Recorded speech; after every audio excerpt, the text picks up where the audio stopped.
안녕하세요. DJ 현희입니다. 오늘의 사연 시작해 보겠습니다.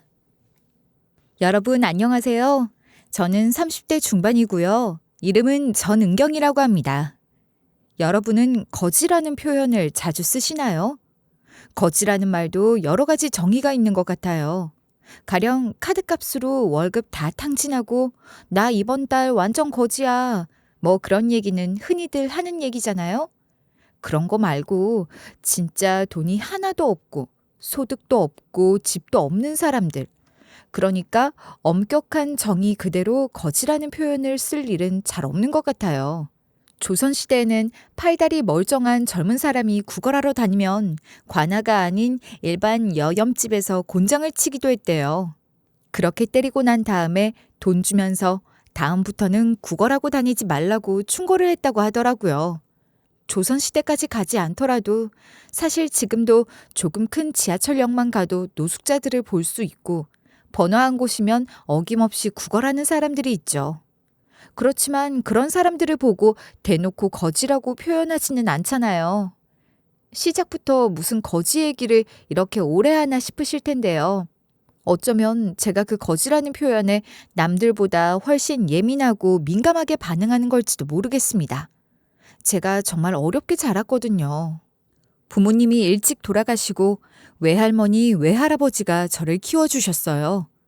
두 분은 다른 자식도 없고 모아놓은 돈도 없고 연세가 많아 기력도 없으시면서 폐지 주워 팔아가며 저를 키워주셨죠. 제가 중학교 2학년일 때 외할아버지는 돌아가셨고 등이 활처럼 굽은 외할머니는 혼자서 폐지 주우러 다니실 수가 없어서 이웃집에서 밥을 얻어다 제 밥을 차려주신 적도 있었어요. 요즘 세상에 그렇게 사는 사람이 어디 있나 싶을지도 모르겠지만 제가 정말 그렇게 살았습니다. 이런 얘기하면 제 또래들은 거짓말하지 말라며 농담하는 줄로 생각할 거예요. 저한테는 너무나도 처참한 현실이었는데 말이에요. 다 쓰러져가는 집 한 칸 있다는 게 그래도 얼마나 감사했던지 몰라요. 그런 외할머니와 외할아버지 덕분에 저는 길바닥에 버려지지 않고 키워질 수 있었던 거였어요. 외할머니는 제가 고등학교를 졸업하기 전에 돌아가셨어요. 졸업만 하면 돈 벌어서 할머니 고기 한번 사드리는 게 소원이었는데 그걸 못한 게 한이 됐었죠. 그렇게 혼자가 되어 열심히 일만 하고 살았고 비만 오면 물 새던 그 집에서 나와 따뜻한 물 콸콸 나오고 물 셀 걱정 없는 방 한 칸 마련했을 때 이사한 그 밤에 외할머니 생각이 나서 얼마나 울었는지 모릅니다. 남편도 저만큼이나 어렵게 자란 사람이에요.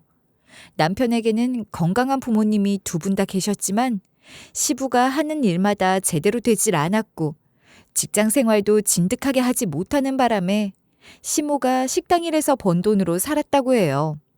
남편 아래로 동생이 줄줄이 넷이나 있으니 시모 혼자 그렇게 벌어서 먹고 살기는 너무 힘들었을 거예요. 남편은 철들고 나서는 한 번도 배부르게 밥을 먹어본 기억이 없다고 하더라고요. 한창 먹을 나이인 동생들도 챙겨야 했고 부모님도 챙겨야 했고 남편은 그런 책임이 막중한 장남이었으니까요. 남편은 공고를 나왔지만 공부를 꽤나 잘했고 고등학교를 졸업하자마자 대기업 생산직으로 들어가 자리를 잡았어요.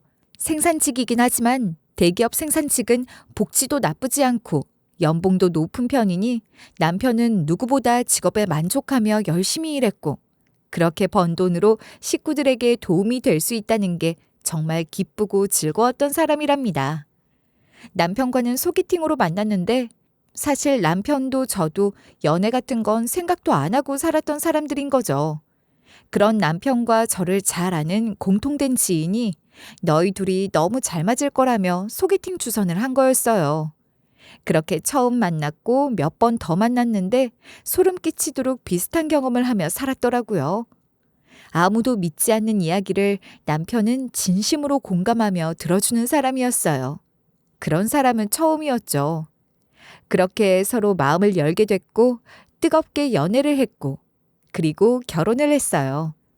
시댁도 워낙 어려운 형편이었으니 제 형편이 어렵다고 크게 반대를 하거나 그러진 않았어요. 오히려 저는 저 혼자 벌어 제 한 몸 건사하면 되는 사람이었으니 시댁 형편 생각하면 저는 부자인 거였죠.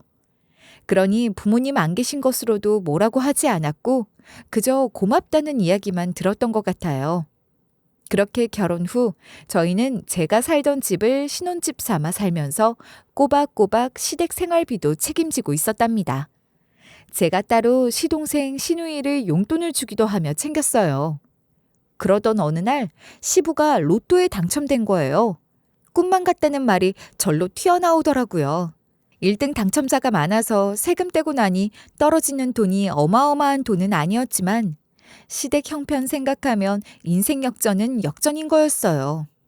시부는 그 돈 미천 삼아 뭐라도 해보려고 하는 것 같던데 사실 그 돈이 뭘 해보기에는 턱없이 부족한 돈이었거든요. 그러니 시부는 로또 되기 전보다 더 우울해하시는 것 같았어요. 그러다 버럭거리시며 시모한테 공연히 화를 내기도 하고 그럼 시모도 안 참고 같이 소리를 버럭버럭 지르며 집안이 조용할 날이 없는 거예요. 로또 되고 이혼하는 사람들도 많고 로또 되고 풍비박산난 집이 그렇게 많다더니 과연 그럴 만하다 싶더라고요. 남편이라고 그런 생각을 안 했을 리가 없잖아요. 그러니 보다 못해 나선 거예요. 작은 식당이라도 하나 해보시는 게 어떻겠어요? 잘 고르면 작은 식당 하나쯤은 해볼 수도 있는 돈이잖아요. 글쎄, 내 생각에는 그렇게 좋은 생각은 아닌 것 같아. 어머님도 이제 연세가 적은 게 아니시잖아. 평생 식당 일로 힘들게 사셨는데 뭘 또 식당이야. 그게 얼마나 힘든 일인데. 그 돈으로 할 수 있는 식당이라고 해봐야 작은 분식집이나 국밥집 같은 거밖에 더 되겠어? 어머님이 너무 고생하시는 거지. 아니야. 난 괜찮아. 식당 주방일 하면서 내 식당 하나만 있으면 얼마나 좋을까 그런 생각을 매일 했었거든. 지금이라도 내 식당 생기는 건데 얼마나 좋으냐? 나 아직 멀쩡해. 집안일 하는 거랑 크게 다르지도 않지 뭐. 충분히 할 수 있고 말고.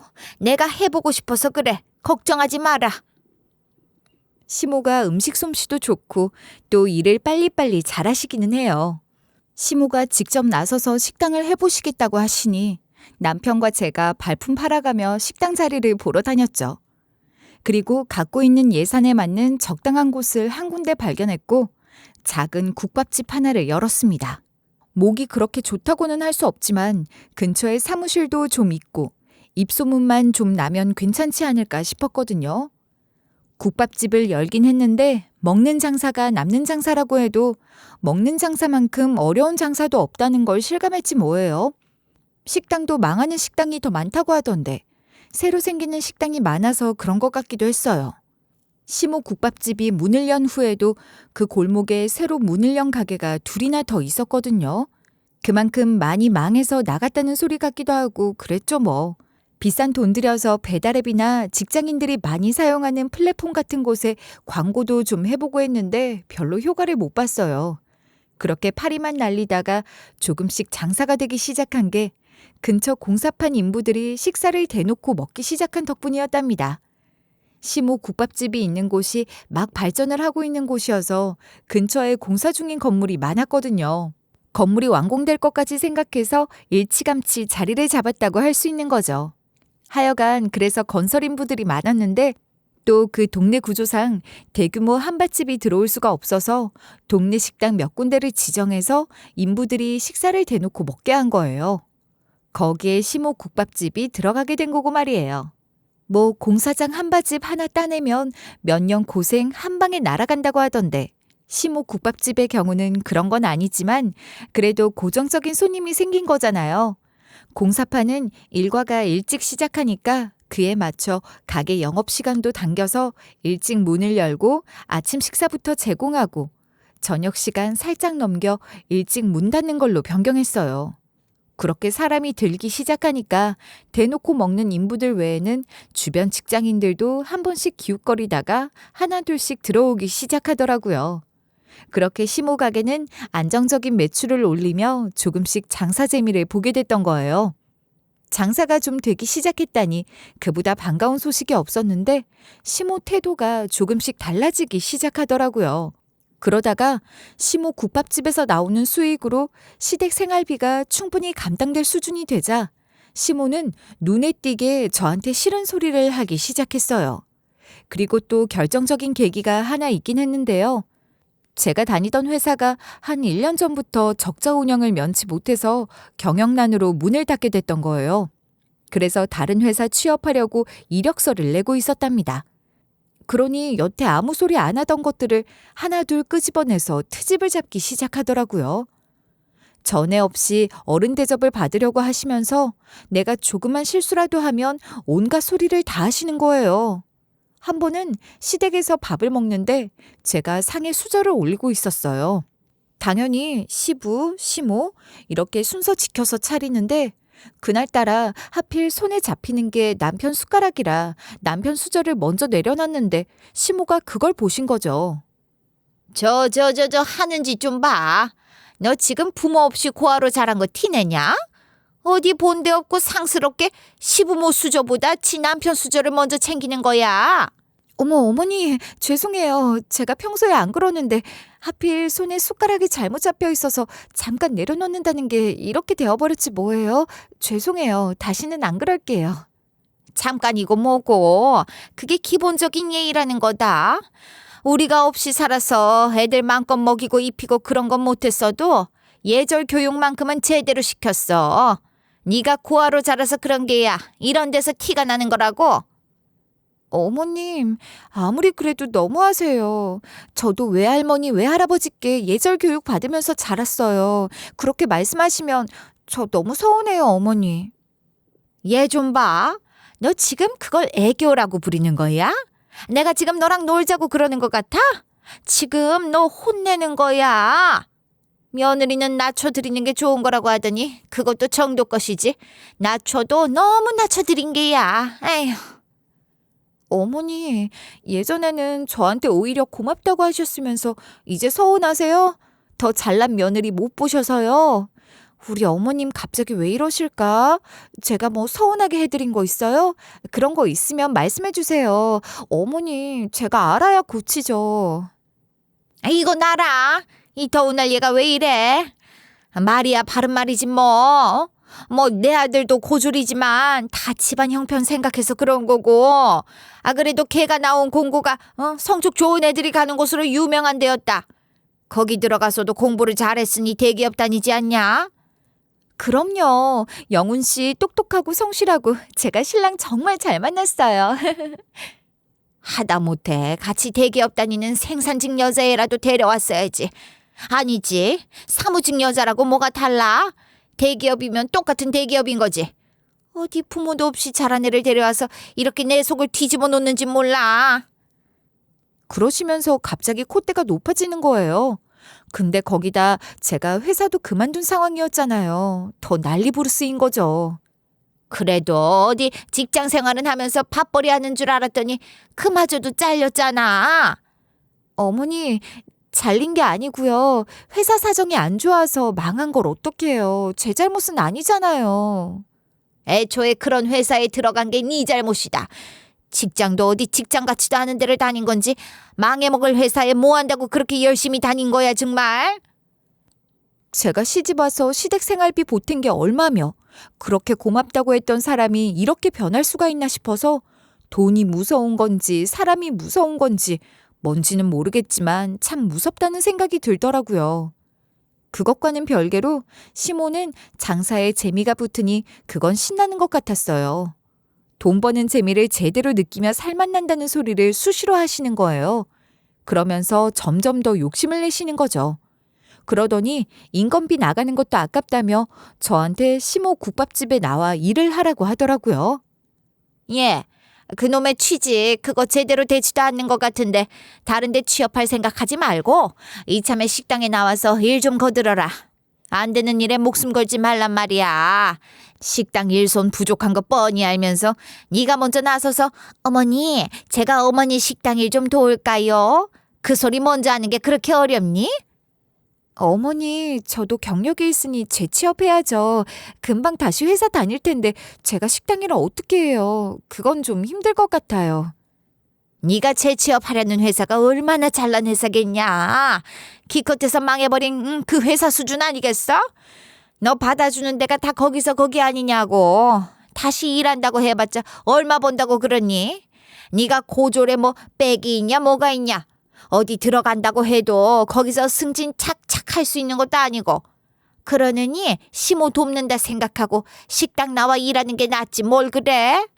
어머니, 걱정 마세요. 저 이래봬도 능력 있어요. 금방 바로 취업할 수 있다고요. 고졸이라 해도 저 정도 경력이면 회사에서는 오히려 저 같은 사람을 좋아해요. 대놓고 고졸 경력 몇 년 이상 이렇게 공지 내고 뽑는 것도 많아요. 시모가 무시하는 게 약이 올라서 그렇게 큰 소리 땅땅 쳐놓긴 했는데 웬걸? 생각처럼 취업이 쉽게 안 되는 거예요. 다른 것보단 일단 너무 쪽팔리더라고요. 제가 시모한테 해놓은 소리도 있으니 절대 시모 가게에서 일할 수 없다는 생각으로 못해도 50군데 정도 이력서를 넣었거든요. 근데 한 군데도 저를 불러주는 곳이 없었어요. 눈을 좀 낮추지 그랬냐 그러실 수도 있는데요. 제가 여기니까 솔직히 말씀드릴게요. 저 백화점 청소하는 것도 이력서 넣었다고요. 근데 연락이 안 왔어요. 그렇게 백수로 한 6개월 있었나? 시모는 저 볼 때마다 싫은 소리 하고 남편은 그런 시모랑 저 사이에서 전전긍긍하길래 제가 먼저 가미가제식으로 시모 일 돕겠다고 했어요. 지금 다시 생각해도 그건 자폭이었는데 그땐 차라리 시모 일 도우면서 이력서 돌리는 게 낫겠다고 판단한 거예요. 그렇게 시모 식당 일을 돕기 시작했는데 제가 그러고 나서니 당연히 남편도 따라왔겠죠? 근데 시모가 남편은 집으로 돌려보내시는 거예요. 아이고 얘 네가 뭘 한다고. 너는 할 것도 없어. 집에 가서 막내 공부하는 거나 좀 봐주고 있으렴. 그게 낫겠어. 너는 가게 일 돕겠다더니 일주일 내내 일한 사람 쉬는 날까지도 이렇게 데리고 온 거야? 남편이 난감해서 어쩔 줄 몰라 하길래 기가 찼지만 일단 가 있으라고 했어요. 그렇게 시작된 시모 돕는 일이 시작됐고 평일, 주말 할 것 없이 저는 시모 따라 식당에서 쭉 일을 하게 됐던 겁니다. 남편은 주말이면 저를 시모 식당에 데려다 주고 그 길로 시댁에 가서 동생들 공부를 봐주거나 쉬거나 그랬죠. 그 와중에 저더러 남편, 시동생, 시누이들 밥 차려주고 오라고 시킨 것도 몇 번이나 된다고요. 애들도 아니고 그리고 남편도 있는데 알아서 차려 먹는다고 했다가 시댁 식구 우습게 본다고 불효령만 떨어졌지 뭐예요. 분명 부당한 대우를 받고 있다고 생각했지만 내가 진짜 취업만 해봐라. 진짜 가만히 안 있을 거다. 그렇게 참을 인자를 하루에도 수천 번 그리며 그 생각으로 버티고 참았던 것 같아요. 시부는 카운터를 전담하면서 홀서빙 같은 건 거의 돕지를 않았고 시모는 주방을 맡았으니 홀서빙은 온전히 제 차지였어요. 사실 주방 일은 도와주시는 아주머니가 계셔서 시모 손이 꼭 가야 하는 것만 살피고는 거의 잘하고 있는지 감시하는 수준으로 시모도 하는 일이 많지 않았거든요. 그런데도 제일 힘든 홀서빙을 저한테만 시키는 거예요. 없이 고생하며 살았다더니 그래도 일은 잘한다면서 그딴 모욕을 칭찬이라고 하면서 말이에요. 그러던 어느 날 시모 식당에 웬 행색남루한 노인이 들어와서는 테이블마다 돌아다니며 뭐라고 하는데 손님들한테 돈을 구걸하는 것 같더라고요. 당연히 시모는 그 할머니를 내쫓았죠. 그렇게 쫓겨나는 할머니 모습을 보니까 돌아가신 외할머니 생각이 나기도 하고 마음이 너무 안 좋아서 내쫓긴 할머니를 뒤따라가서 주머니에 있던 10,000원짜리 한 장을 드렸습니다. 그런 적이 있었는데 할머니도 저한테 엄청 고마우셨는지 새벽같이 식당에 오셔서 제가 재료 손질하는 걸 도와주시곤 했어요. 양파를 까주신다거나 마늘을 까주신다거나 파를 다듬어 주시기도 하셨죠. 주방 이모님이 계시지만 이모님은 출퇴근 시간이 정해져 있는 거고 원래는 시모가 새벽에 나와서 그런 재료 준비들을 다 하셨던 건데 언젠가부터 제 차지가 되었던 거죠. 그러니 저 혼자 새벽같이 식당에 나가 그런 일을 했던 겁니다. 할머니가 새벽에 식당 뒷골목을 지나가시다가 우연히 보시게 된 거죠. 시모 가게 주방에 뒷골목으로 난 문이 있거든요. 제가 그 문을 열어놓고 뭘 좀 씻고 있다가 할머니랑 마주친 거예요. 그렇게 할머니와 인연이 이어져서 재료 손질 같이 하면서 이런저런 이야기도 많이 했는데 할머니 자식들이나 뭐 그런 건 일부러 여쭤보지 않았어요. 자식들 다 뭐하고 이러고 사시는 건지 걱정되고 궁금한 마음이야 굴뚝 같았지만 행여 할머니한테 2차, 3차 상처가 될 수 있으니 그런 얘기는 쉽사리 꺼낼 수가 없었죠. 암튼 그렇게 할머니가 도와주시니까 재료 준비가 한결 수월하더라고요. 사실 음식이라는 게 그렇잖아요? 재료 준비가 한 세월인데 혼자 하는 것보다 둘이 하니까 진짜 빨리 끝나는 거 있죠? 그게 너무 고마워서 반찬이 좀 많이 만들어질 땐 할머니한테 반찬을 싸드리기도 하고 그랬어요. 근데 이걸 시모가 알게 된 거예요. 주방 이모가 실수로 말을 했다네요. 시모는 열이 받을 대로 받아서 그러는 거예요. 세상에, 거지 할망구 쫓아냈더니 이런 식으로 뒷구멍으로 반찬 퍼다 주고 있었냐? 그 노인네 한 번만 더 식당 근처에 기웃거리는 건 내 눈에 띄면 나 정말 가만히 안 있을 거야. 그거 겁나면 네가 그 노인네한테도 알아서 말해라. 알았어? 시모가 그렇게 난리를 치니 어쩌겠어요. 할머니께 사실대로 말씀드릴 수밖에요. 할머니 죄송하지만 이제 그만 오셔야 할 것 같아요. 저희 시어머니 아시죠? 이 가게 사장님. 저희 시어머니가 알게 돼서 이렇게 오시다가 저희 어머님이 보기라도 하면 할머니께도 함부로 하실 것 같아요. 할머니한테도 좋을 게 없잖아요. 아쉽게 됐네. 새벽마다 새댁이랑 재료 준비하는 게 참 좋았는데 말이야. 저도 그랬어요. 돌아가신 저희 외할머니 같기도 하고 저도 할머니랑 그렇게 일하면서 얘기하고 그러는 게 얼마나 좋았는데요. 죄송해요. 아니야. 새댁이 잘못한 것도 없는데 왜 그래. 내가 눈치도 없이 공연히 새댁 곤란하게 한 것 같아서 미안해. 시엄마한테 많이 혼났어? 아니에요. 괜찮아요. 이렇게 뵙는 거 너무 좋았는데 아쉬워서 어떡해요. 할머니 핸드폰 없으셔서 연락도 못 드릴 텐데. 할머니를 그렇게 보내는 게 너무 아쉽고 속상하더라고요. 마지막으로 주머니 탈탈 털어 쌈짓돈 3만 원을 쥐어드리고 그렇게 할머니와 작별 인사를 나눴습니다. 그리고 며칠이 지났을 거예요. 식당 마감을 하려고 하는데 그 할머니가 그 추운 겨울날 저희 식당 앞을 배회하고 계시더라고요.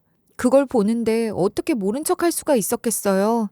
아예 모르는 생판 남이어도 모른 척하기 힘들었을 텐데 그 할머니가 그러고 계시는 걸 제가 어떻게 가만히 보고만 있었겠냐고요. 얼른 들어오시라고 했죠.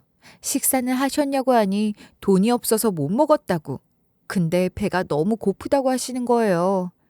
할머니, 이리 앉으세요. 마침 시어머님이 모임 가신다고 일찍 들어가셨거든요.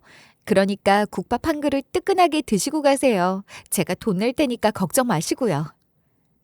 이런, 내가 정말 미안하고 염치가 없네. 너무 폐를 끼치는 것 같아. 아니에요. 시어머니 안 계시는 날 오셔서 얼마나 다행인지 몰라요. 어머니 계시면 이렇게 해드리고 싶어도 못하잖아요. 할머니 다시 뵙게 돼서 너무 반갑고 좋아요. 그러니까 할머니도 기분 좋게 편안하게 드세요. 아셨죠? 기분 좋게 먹어야 더 맛있잖아요. 그렇게 말씀드리고 얼른 국밥을 내오려고 하는데 세상에나 이런 시모가 개모임 끝나고 식당에 뭐 두고 갔다며 다시 돌아온 거예요. 그리고 식당 안에 있는 그 할머니의 모습을 본 거죠. 그걸 보더니 시모가 갑자기 제 뺨을 때리면서 소리를 지르기 시작하는 겁니다. 너 내가 분명히 경고했지. 한 번만 더 이 노인네 들이면 가만히 안 있을 거라고 했니 안 했니? 누구 마음대로 내 가게에 저런 거지를 들여서 밥을 먹이는 거야? 어? 너 내 말을 어디로 들은 거니? 시애미 말이 우스워? 어머나, 저 뺨을 맞은 게 제 인생 처음이었어요. 조부모 밑에서 가난하게는 자랐어도 맞고 자라진 않았어서 너무 놀랐다고요. 맞는 순간에는 너무 당황해서 시모가 소리 지르는 걸 듣고만 있었는데 너무 열받는 거예요. 저도 눈 돌아서 맞은 뺨 부여잡고 난리쳤죠 뭐. 지금 저 때리신 거예요? 뺨을... 저 태어나서 처음 이렇게 맞아봐요 어머니. 이게 이렇게 맞을 짓 한 거예요? 그리고 세상 무서워진 걸 아셔야죠. 며느리면 이렇게 막 함부로 손대고 그래도 되는 줄 아세요? 어떻게 제 뺨을 때리실 수가 있어요? 뭐야? 네가 뺨 좀 맞은 게 대수야?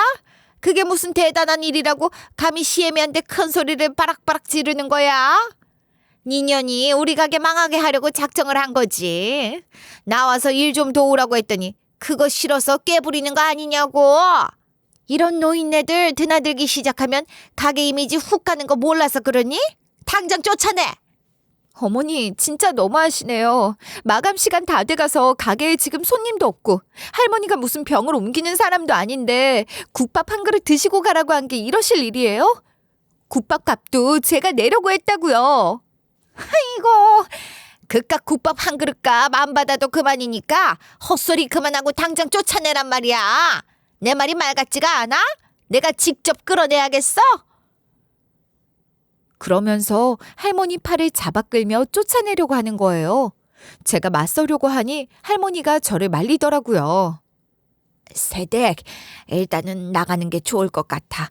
화가 많이 난 것 같은데 이럴 땐 피하는 게 상책이라고.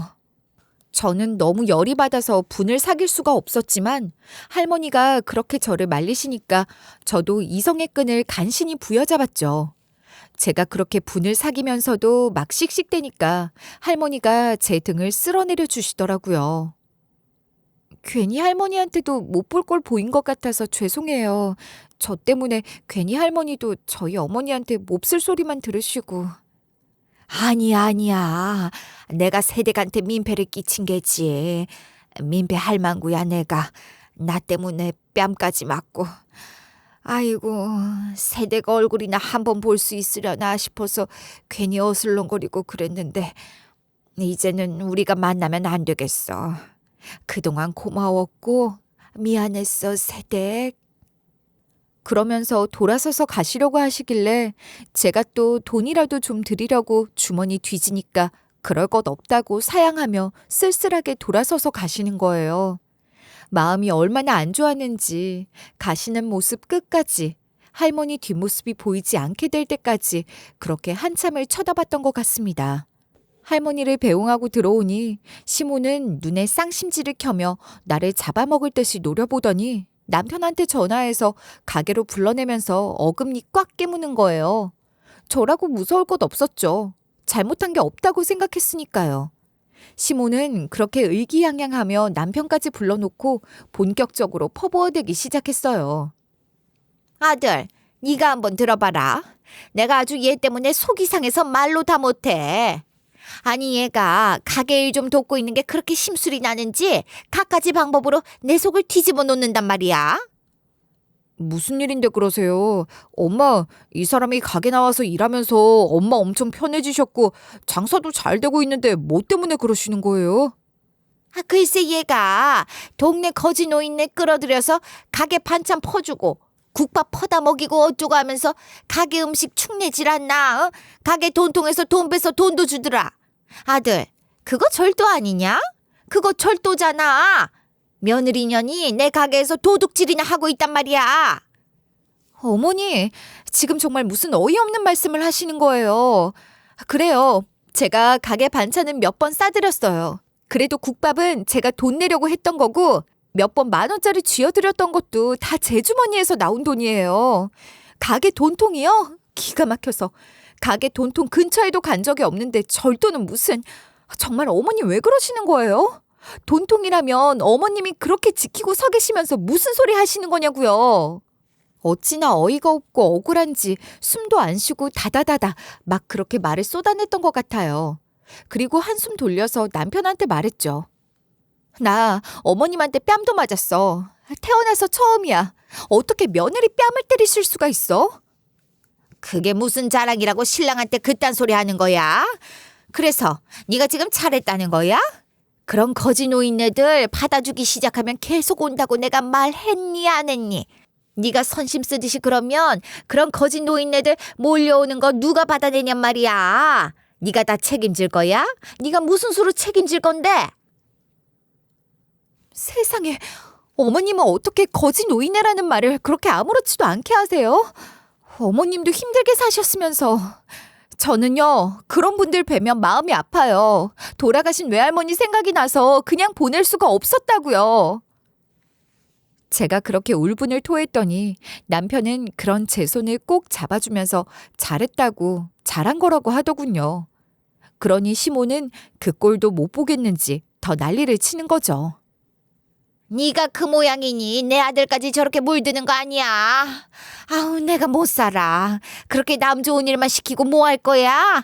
내 아들 보러 오는 돈으로 평생 그렇게 선심 쓰며 살 거야? 방구석에 앉아서 신랑이 벌어다 주는 돈만 받고 있으니 돈 버는 게 장난 같아? 네 신랑이 얼마나 고생해서 번 돈인데 돈 무서운 줄도 모르고 저기 저런 물건이야. 아휴. 제가 돈 무서운 걸 왜 몰라요? 저도 회사 다니면서 더러운 걸 참아가며 월급 꼬박꼬박 받았던 사람이에요.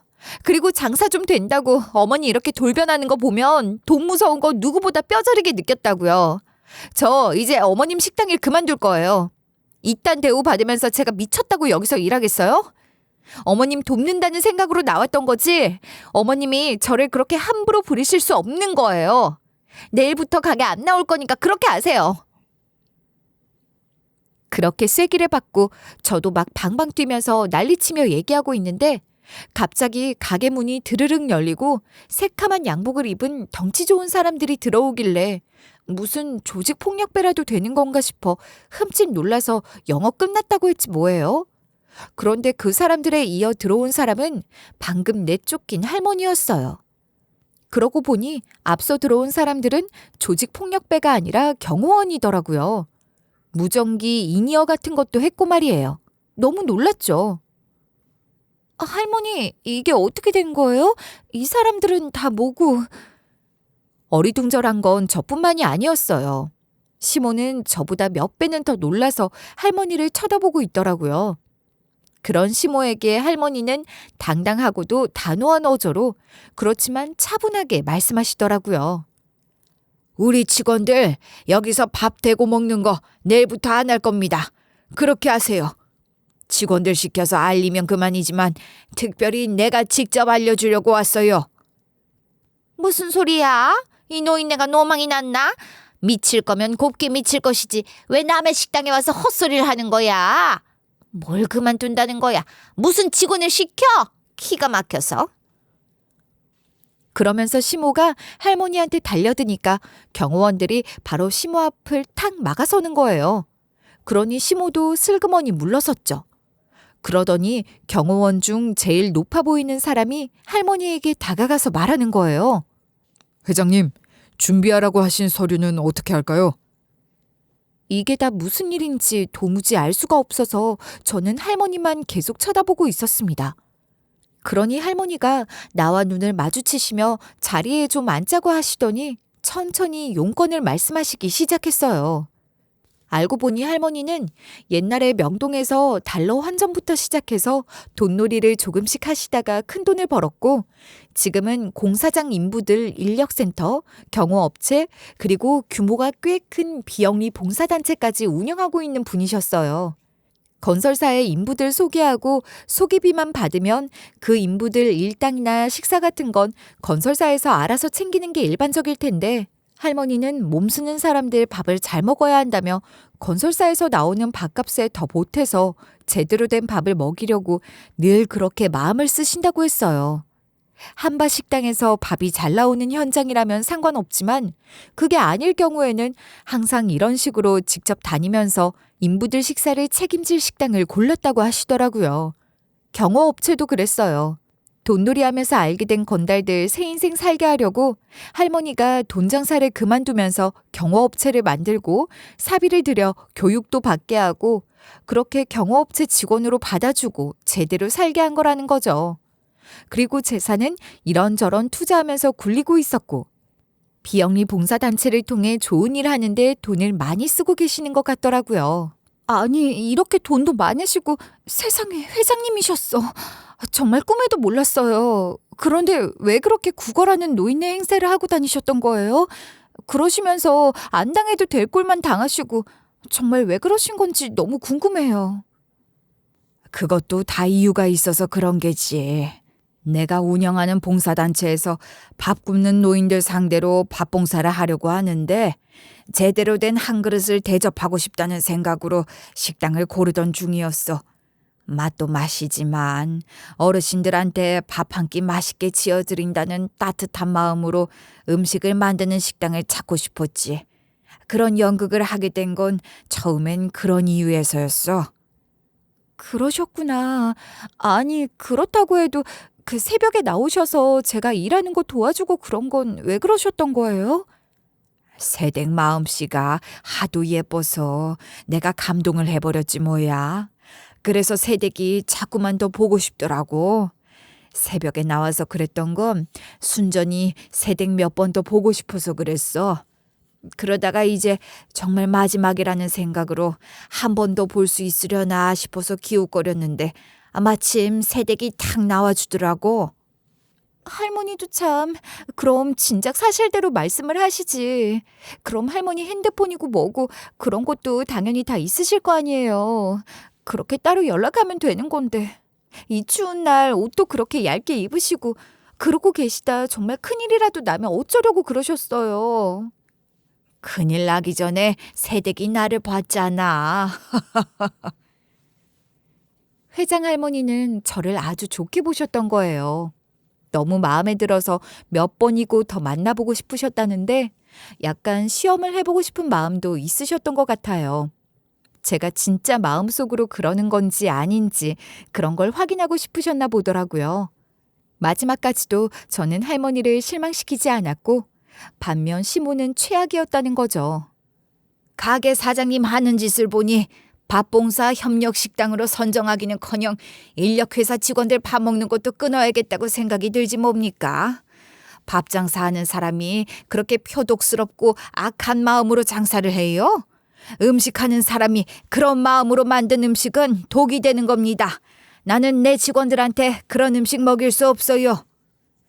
그러시면서 시모를 쳐다봤는데 시모는 여전히 사태 파악 못하고 고개 빳빳하게 세우더라고요.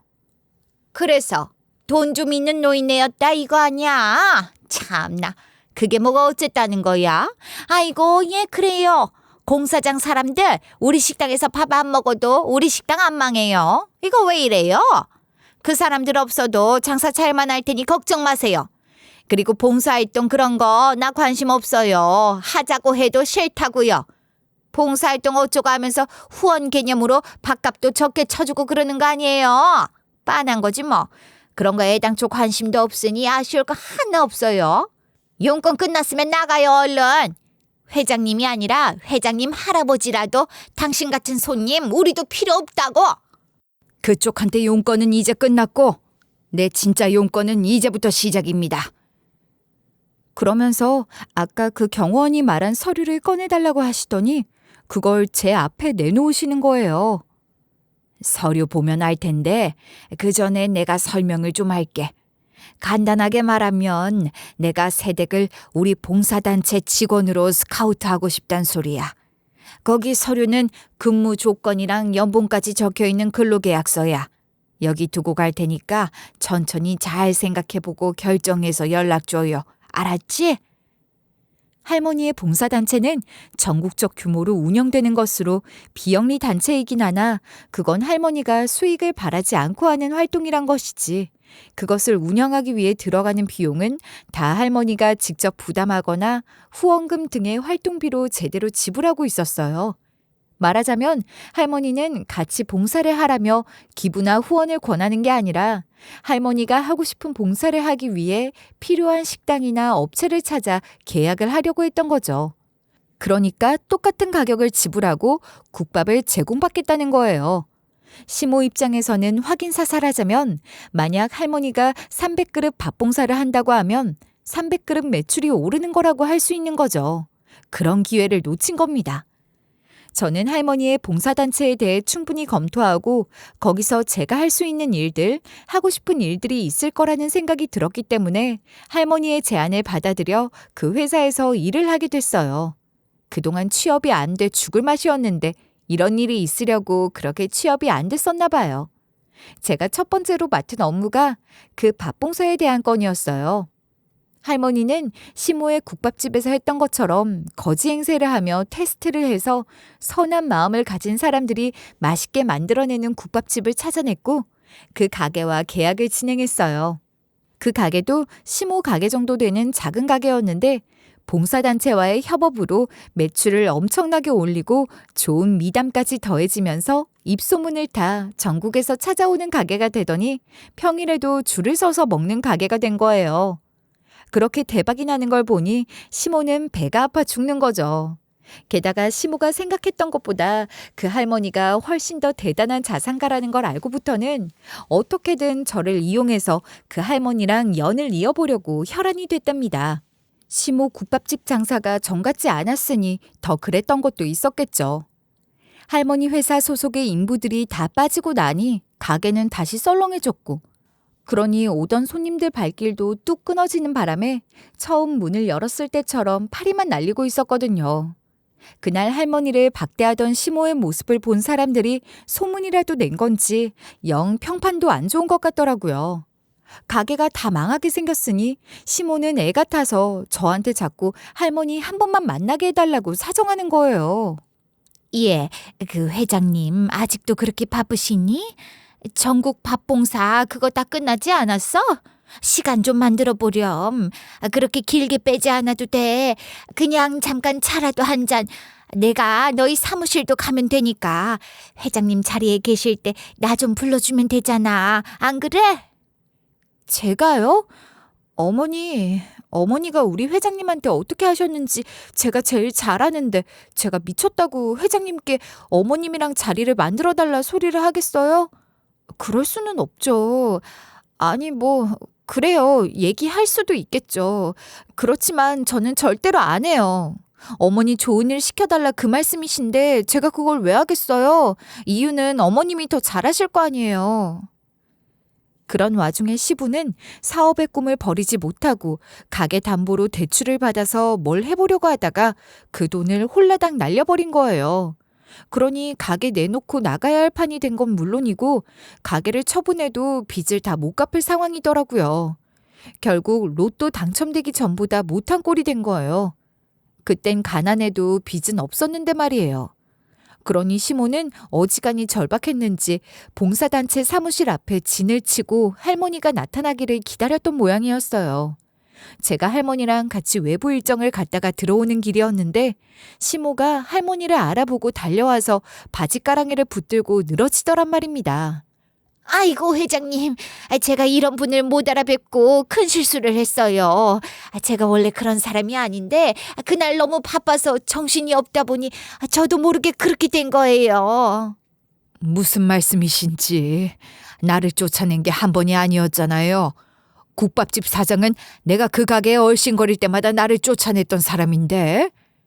회장님, 그게 그러니까 아이고, 제가 성격이 원체 그래요. 남한테 좋은 말을 잘 못하고 그런다니까요. 저는 그렇게 못해도 며느리가 회장님을 그렇게 잘 모신 걸 보고 잘했다고 칭찬도 했고 그랬답니다. 무슨 소리야. 가게 반찬 싸준다고 며느리 쥐잡듯이 잡았던 건 어쩌고. 그새 다 잊었수? 그런 거면 병원 가보셔야겠어요. 국밥집 사장 기억력에 영 문제가 있는 것 같네. 예, 너 뭔 그런 얘기까지 다 하고 그랬니? 회장님, 우리 며느리가 참 마음이 깊고 넓은 아이 아닙니까? 그래도 이렇게 해안이 있으신 회장님께서 그런 아이를 알아봐 주셔서 감사하죠. 저도 우리 며느리가 그런 아이인 걸 진작부터 알아봤지 뭐예요. 우리 며느리가 조실부모하고 고아로 자랐는데 그래서 저를 친정엄마라고 생각하고 그렇게 따른답니다. 듣자하니 우리 며느리가 회장님을 돌아가신 외할머니라고 생각한다던데 그럼 회장님이 저한테도 어머니 같은 분이 되는 거 아니겠어요? 늘 그렇게 친근한 마음을 갖고 있었어요. 애끼, 내가 가만히 짓거리는 말 다 들어주고 받아주고 있으니 내가 좋아서 이러고 있는 줄 알아? 며느리가 그렇게 좋은 아이인 거 알면서 죽도록 일만 시켜 먹었어? 친정엄마 같은 소리 집어치워. 어느 엄마가 딸이 그렇게 고생하는 거 보고만 있어. 엄마들은 자기 몸 더 힘든 게 낫지 딸 그렇게 고생 안 시켜. 그런데 그쪽은 대놓고 며느리를 부려먹던데 그래놓고 어디서 친정엄마 소리를 하는 거야? 그래서 제가 이렇게 이제라도 시애미 노릇을 좀, 그러니까 며느리 좀 챙길 생각으로 찾아뵀어요. 제가 회장님께 며느리 맡겨놓고 인사도 한번 못 드렸잖아요. 그래서 언제 한번 제대로 자리를 만들고 싶었는데 회장님께서 워낙 바쁘신 분이니 제가 맘먹고 찾아뵌 겁니다. 내가 동국어라는 거짓 노인네일 때는 가게에 들이는 것도 기겁을 하더니 돈 좀 있는 노인네라고 하니까 회장님 소리가 잘도 나오네. 나는 당신한테 회장님이라고 불릴 이유가 없어. 차라리 거짓 노인네라고 부를 때가 더 낫구먼. 말 같지도 않은 소리 더 듣기 싫으니 돌아가. 어디서 뭐라도 떨어지길 바라고 이럴 테지만 나는 댁 같은 사람 도와줄 마음이 전혀 없어. 다 알고 계신다고 하니 염치불구하고 말씀드릴게요. 저희 남편이 가게 담보로 대출을 받고 거기다 빚을 더 지는 바람에 가게고 뭐고 다 잃고 이 나이에 빚까지 졌지 뭡니까? 밥 봉사 계약할 업체가 또 필요하신 건 아니세요? 다른 봉사도 또 계속 하시는 거죠? 시켜만 주시면 제가 최선을 다해서 정성껏 준비하겠습니다. 회장님도 저희 가게 음식 드셔보시고 직원들 밥 다 먹을 식당으로 선정하셨던 거잖아요. 제가 음식 하나는 자신 있어요. 도와주십시오. 글쎄 필요 없다니까. 내가 분명히 말했을 텐데.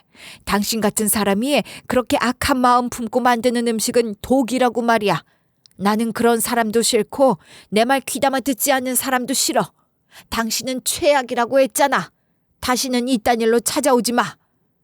그런 일을 시키시는 게 싫으시면 어디 건물 청소나 그런 거라도 좋습니다. 이제 나이 먹어서 이 나이에 어디 식당에 들어가서 일하는 것도 쉽지가 않아요. 제 며느리가 회장님 밑에서 일하고 있기도 하고 제가 정말 누가 되지 않게 뭐든지 시켜만 주시면 열심히 할게요. 회장님 도와주세요. 제가 정말 살면서 단 한 번도 회장님 같은 분을 만날 기회도 없었고 도움 받을 수 있는 사람을 만난 적이 없어요. 평생의 은인, 귀인으로 모시고 살게요. 제가 잘못했던 것들 다 뉘우치며 살겠습니다. 나는 살면서 당신 같은 사람들을 너무 많이 봤어. 어렵게 살 땐 스스로 착한 사람이었다고 생각하나? 아니야. 그땐 그냥 기가 죽어 있었던 것뿐이야. 언제든지 환경이 변하면 본색을 드러낼 준비가 되어 있는 사람들. 당신은 그런 사람들 중 한 사람이라고. 내 눈은 못 속이지. 어디 나만 아는 줄 알아? 당신 며느리는 물론이고 당신 자식들도 잘 알고 있을 거야. 그리고 당신 스스로도 누구보다 잘 알 거야. 나는 당신 같은 사람이랑은 어떤 식으로도 얽히고 싶지 않아. 그러니까 그만해. 어떻게 해도 안 되는 일이야. 그래도 시모가 회장님을 애타게 부르고 붙드니까 할머니 회장님이 경호 직원을 또 불러야겠냐면서 호통을 치셨고 시모는 결국 포기하고 돌아갔어요. 식당 처분하면서 가게에 들어간 비용 하나 손에 쥐지 못하고 빚만 남은 거죠.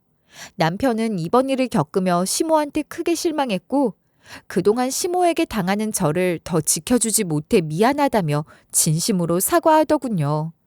남편 입장에서는 자기 엄마도 고생 많이 한 사람이란 걸 알기 때문에 웬만하면 엄마 편을 들어주고 싶었는데 이건 아니다 싶었을 거예요.